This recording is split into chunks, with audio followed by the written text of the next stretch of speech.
He's okay, Mama. Angela Rexon is quite the animal lover.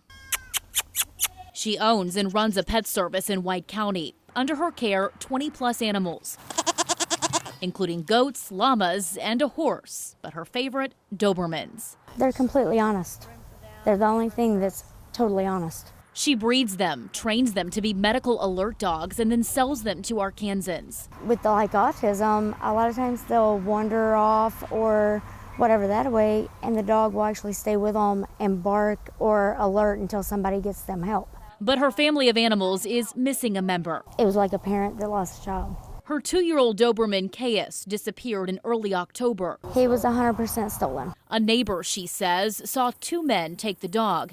And because of his breed, Rexon believes he was stolen for a quick profit. I think they're sick. I think they're very sick.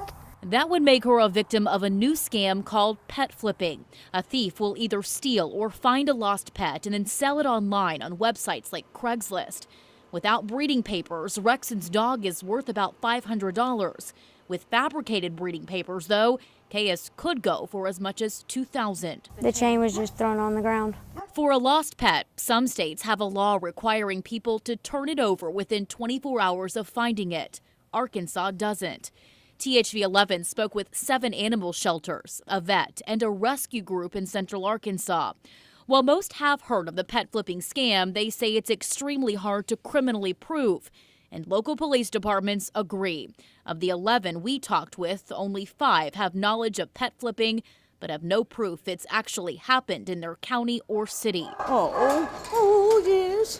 But Officer Teresa Redman of the Indianapolis Police Department. Some of these Craigslist ads are just crazy. Says it's spreading across the country and guarantees it's happening in Arkansas. I'm the one with the gun and the badge, and I go knocking on doors. As far as she knows, a full-time pet flipping investigative job like hers is the only one in the country. My number one goal when these cases come in is to get that dog back to its owner.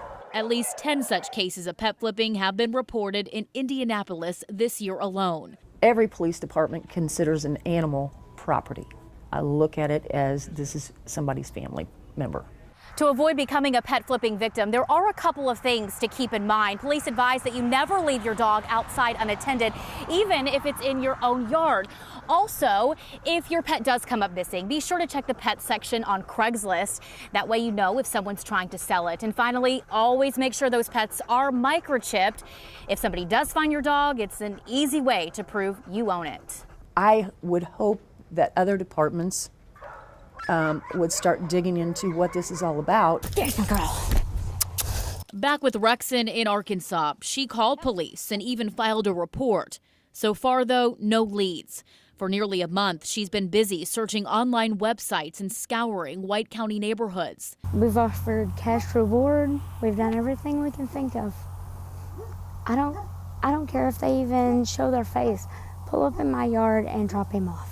Breeding for her is no longer an option. Helping people with medical disabilities won't happen. A loss of about $9,000. I'm probably out of business because there's no way I can rebuild at this point. Now she's hoping by sharing her story, animal lovers will do what they can to protect their family pet. My girls. In White County, Ashley Blackstone, THV 11 News. It depends on the dog, honestly. A lot of it depends. With Pebbles, some days you'd think she